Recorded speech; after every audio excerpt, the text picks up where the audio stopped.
আসসালামু আলাইকুম।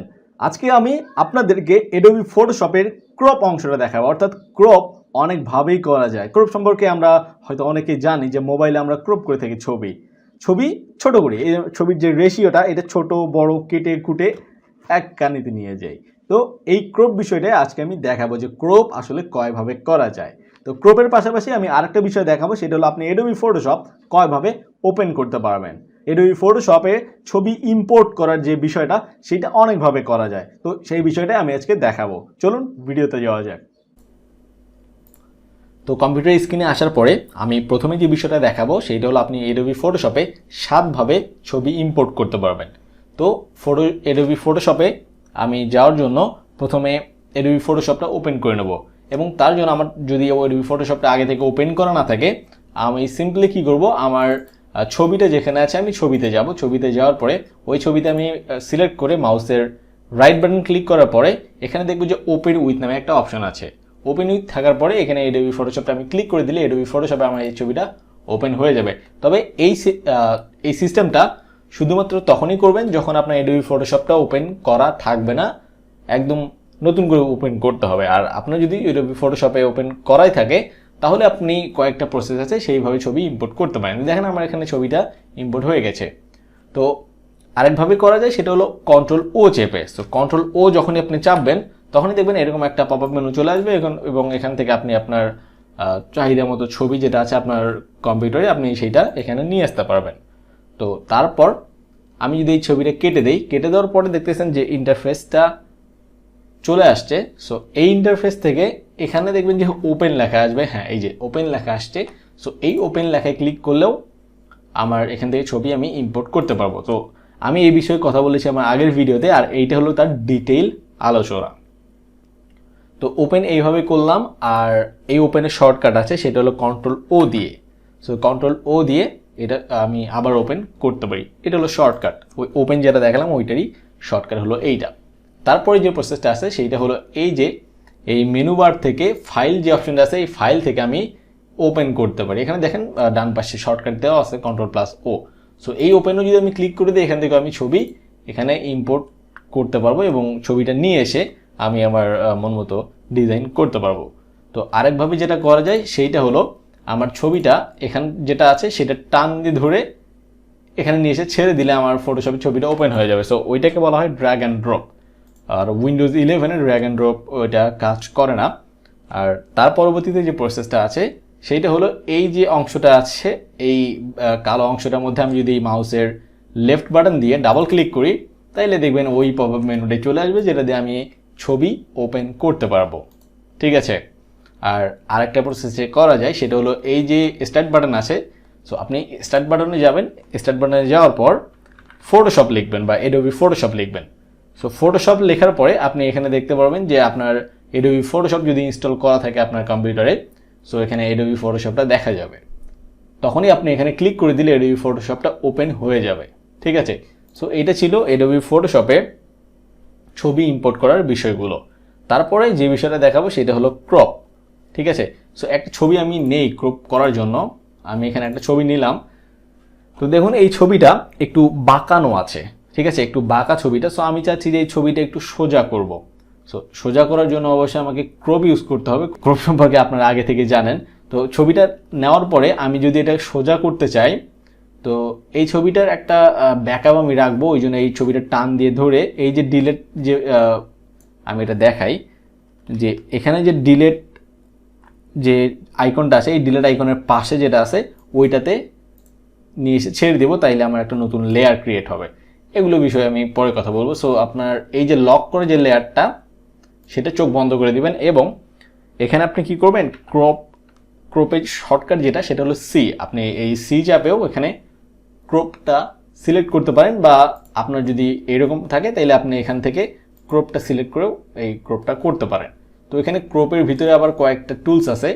আপনারা কি করবেন, সিম্পলি এই ক্রপ টুলটা নেবেন। রাইট বাটন ক্লিক করার পর 4টা অপশন পাবেন, এই ক্রপ টুলটা নেবেন। তো এটা নেওয়ার পর আমি যদি ছবিটা সোজা করতে চাই আমার এক কোণায় যেতে হবে। এক কোণায় যখনই আমি যাব দেখবেন যে এরকম একটা বাঁকানো একটা আইকন চলে আসছে। তো এই বাঁকানো আইকনটা আপনি যে কোণাতেই যে ধরবেন সেরকম এই আইকনটি চলে আসবে। তো এই আইকনটা আসার সাথে সাথে আমি মাউসের লেফট বাটন চেপে ধরে তখন দেখেন এই গ্রিড লাইনগুলো চলে আসছে।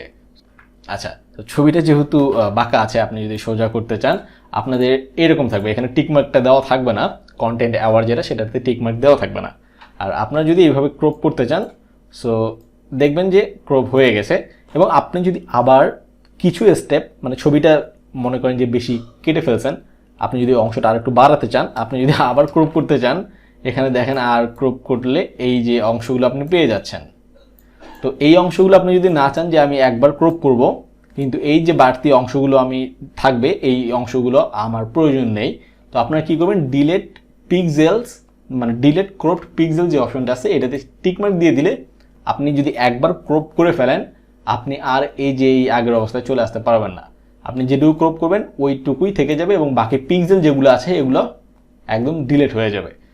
তো তার জন্য এই অ্যাকশন প্যানেল থেকে আপনারা এই টিকমার্কটা যদি উঠিয়ে দেন তাইলে আপনার এই পিক্সেলগুলো ডিলিট হবে না, অর্থাৎ এগুলো থেকে যাবে। আপনি চাইলে এগুলো আবার আগের মতো আবার টান দিয়ে এই পুনরায় আনতে পারবেন।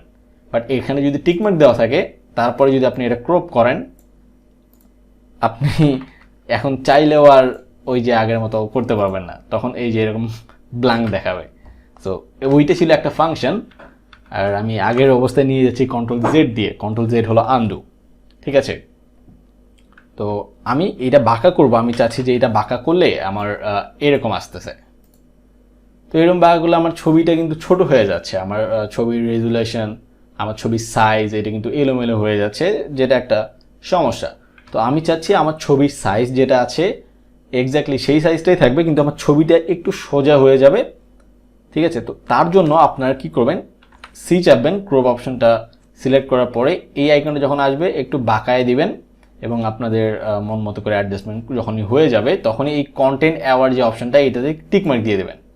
দেখেন এটাতে টিকমার্ক দেওয়ার পর এই কোণাগুলোতে যে সাদা অংশগুলো আসছে এই সাদা অংশগুলো থাকবে না, এগুলো তার আশেপাশের যে কালারগুলো আছে সেই কালারগুলো নিয়ে ফিল আপ হয়ে যাবে, যার কারণে আপনার ছবিটা একদম ন্যাচারাল মনে হবে এবং মনেই হবে না যে আপনি এটাকে ক্রপ করছেন। তো আমি এখানে টিকমার্ক দিয়ে দিলাম। তো টিকমার্ক দেওয়ার পরে এখানে দেখেন যে একটু টাইম নিবে এটা ফিল হতে।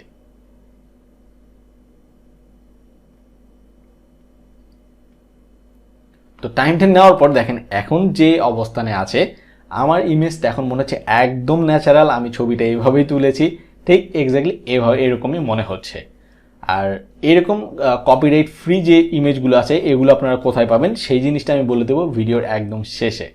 তো এটা ছিল একটা ইমেজ। আমি যদি আরেকটা ইমেজ নিয়ে আপনাকে সেম বিষয়টা দেখাই দেই তাইলে আমি আবার ছবিটা নেব, নেওয়ার পরে আমি আরেকটা ছবি ওপেন করব, এখানে এই ছবিটা ওপেন করব। সো এই ছবিটা ওপেন করার পরে আমি আবার ওই সি দিয়ে ক্রপ সিলেক্ট করলাম, তারপরে এই কোণাতে গিয়ে আমার মন মতো আমার যখন মনে হবে যে হ্যাঁ এইটা সোজা আছে, এই গ্রিড লাইনগুলো দেখে আপনি বুঝতে পারবেন যে সোজা হয়েছে কিনা। তারপরে কন্টেন্ট অ্যাওয়ার আমি চাচ্ছি না আমার পিক্সেলগুলো ডিলিট হয়ে যাক, ঠিক আছে, আমার পিক্সেলগুলো থাক। তো তার কারণে এই অবস্থা যখন আসবে তখন আমি টিকমার্ক দিয়ে দিলাম, দেখুন এইটা এখন ফিল আপ হয়ে যাবে। তো এটা খুবই সুন্দর একটা প্রসেস, যার ফলে মনে হবে না যে আপনি ছবিটা ক্রপ করেছেন বা আপনি ছবিটা এইভাবে এডিট করেছেন, যেটা একদম ন্যাচারাল মনে হবে। দেখুন এখানে কিন্তু মনে হচ্ছে না যে আপনি ছবিটা এডিট করেছেন বা ক্রপ করেছেন, আপনি সোজা করেছেন, রোটেট করেছেন, এই বিষয়গুলো একদমই মনে হবে না। তো তার জন্য একটা বিষয় আমি সতর্কতা হিসেবে বলছি, এখানে এখানে যে ব্যাকগ্রাউন্ডটা আমি ছিল প্রথমে যে ইমেজটা ছিল সেইটা আমি কিন্তু আগে আলাদা করে একটা সেপারেট করে নিয়েছি, ঠিক আছে। তো আমার যদি কোনো অবস্থায় ছবিটা নষ্ট হয়ে যায়, ধরেন এই ছবিটা নষ্ট হয়ে গেছে, আমি কি করব, উপরের যে লেয়ারটা আছে এই লেয়ারটাই কিন্তু আমার নষ্ট হবে, আমার কিন্তু মেইন ইমেজ যেটা ছিল এটা কিন্তু নষ্ট হবে না। তো আপনারা এই কাজটাই করবেন, যখনই ছবিটা নেবেন নেওয়ার পরে এই ছবিটা টান দিয়ে ধরে এখানে নিয়ে আসবেন, যার ফলে আপনার নতুন একটা লেয়ার তৈরি হবে, একদম হুবহু সেম ওই লেয়ারটাই তৈরি হবে। তো আপনি কি করবেন, লক করার যে আপনার মেইন লেয়ারটা ওই লেয়ারটা চোখ বন্ধ করে দিয়ে আপনি কাজ করতে থাকবেন। আপনার যদি ছবি নষ্ট হয়ে যায় আপনি উপরের লেয়ারটা ডিলিট করে দিবেন, তখন দেখবেন এই যে লেয়ারটা এটা হলো আপনার আসল ইমেজ, ঠিক আছে। তো এই জন্যই আপনারা ছবিটা যেন আপনার মেইনটা নষ্ট না হয়ে যায় সেই জন্য আপনারা এইভাবে ব্যাকআপ রাখবেন। তো এই ছিল ক্রপের যে অংশগুলো, ক্রপ। তো Adobe ফটোশপের যে ইন্টারফেসটা আছে, আমি Adobe ফটোশপের ইন্টারফেসের সাথে আপনাদেরকে পরিচয় করে দেবো, সেইটা হলো কোনটাকে আসলে কি বলে। তো আমি দেখাই দেওয়ার জন্য এখানে আপনাদের বোঝার সুবিধার্থে আমি মার্ক করে দেখাচ্ছি যে উপরে এই যে লেখাগুলো দেখতেছেন, edit, file, image, layer, type, select, এই পুরো বারটাকে বলা হয় মেনু বার। বুঝতে পেরেছেন? এই বারটাকে বলা হয় মেনু বার। আর তার নিচে যে বারটা আছে, এই যে বারটা যেখানে আমরা এতক্ষণ এই যে ডিরেক্ট এখানে টিক মার্ক দিলাম, তারপর কন্টেন্ট অ্যাওয়ার্ডে টিক মার্ক দিলাম, এই পুরো বারটা আসলে ওইটুকু বার না, এই যে এখান থেকে এই পুরো বারটাকে বলা হয় অ্যাকশন প্যানেল। ঠিক আছে, আপনারা এই বিষয়টা একটু নোট করে রাখবেন বা কমেন্টে জানিয়ে দিতে পারেন। তো এইটাকে বলা হয় অ্যাকশন প্যানেল। তারপর তার নিচে যে বিষয়টা আছে, মানে যে অংশটা আছে, সেইটাকে বলা হয় টুলবার। যেহেতু এখানে অনেকগুলো টুল আছে, সো অনেকগুলো টুল যেখানে আছে সেইটাকে বলা হয় টুলবার। আর আমি যদি এই পাশে আছি, তো এই পাশে আসার পর এই যে পুরো অংশটা আপনারা দেখতে পাচ্ছেন, এই পাশের এই পুরো অংশটাকে বলা হয় প্রপার্টিজ। ঠিক আছে, এটাকে বলা হয় প্রপার্টিজ।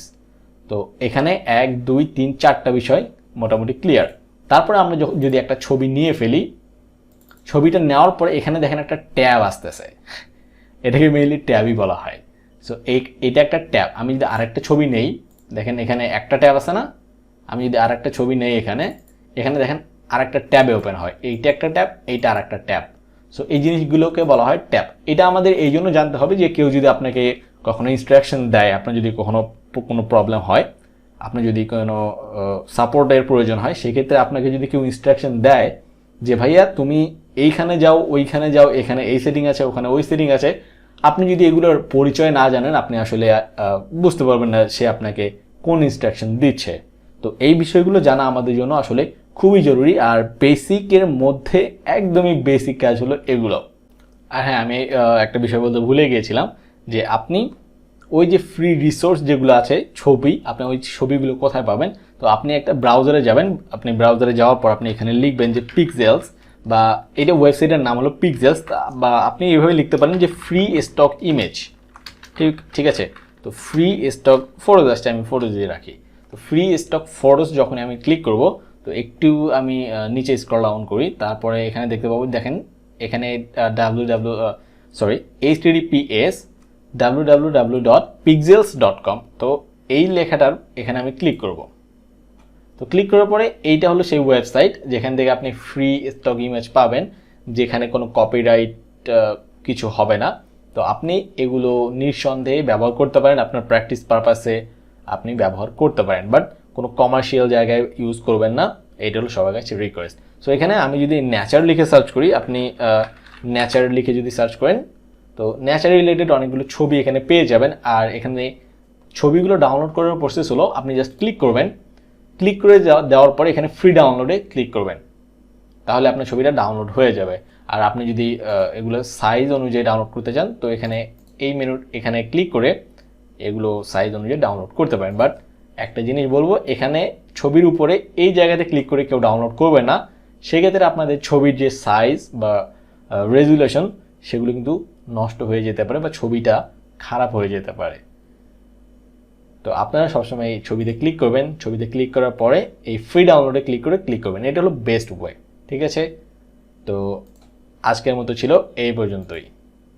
তো আমার এই ভিডিওটা যদি আপনার ভালো লেগে থাকে, তাহলে অবশ্যই আমার ভিডিওতে লাইক দিবেন এবং আপনার মন্তব্য কমেন্টে জানাতে ভুলবেন না। আর আপনি যদি আমার চ্যানেলে প্রথমবার হয়ে থাকেন, তাহলে সাবস্ক্রাইব তো মাস্ট। আর সাবস্ক্রাইব করে পাশে থাকা বেল আইকনে ক্লিক করে দিবেন, যাতে আমার নতুন ভিডিও আপনি সবার আগে পেয়ে যান। আসসালামু আলাইকুম।